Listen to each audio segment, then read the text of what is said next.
Welcome to the Multimedia Resource Channel, bringing you online videos and information featuring head and neck cancer research. In this episode, Dr. Cohen talks about the head and neck cancer studies currently featured on the channel. Dr. Cohen is a principal investigator for the studies.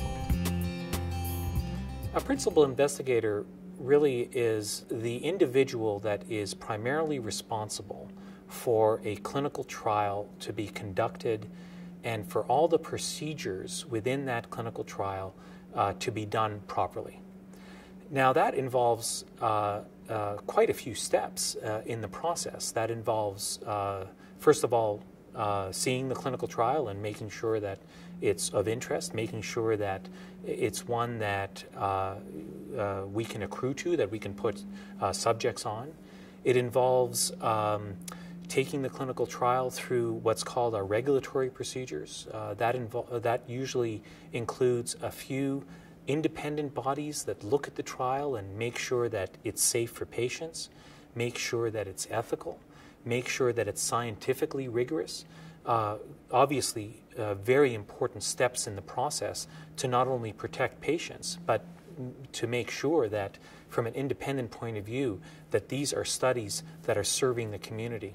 And then when a study gets activated, that is when we're allowed to enroll patients, the principal investigator has to be sure that all the study procedures are done properly.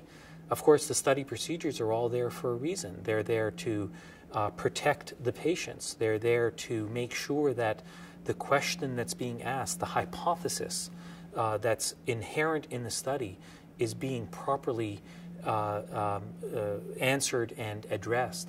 And then as a patient comes off trial, to make sure that that is also being done properly.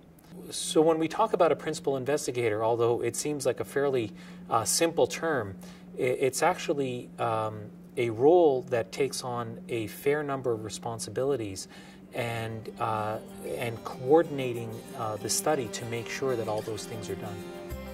Thanks for visiting the Multimedia Resource Channel and for supporting head and neck cancer research. Don't forget to follow HNC Research on Twitter and like HNC Research on Facebook. Or to see if you may be eligible to participate in a featured head and neck cancer study, visit hncstudies.com. Check back soon for more information, tips, and videos for people with throat, mouth, and nose cancer.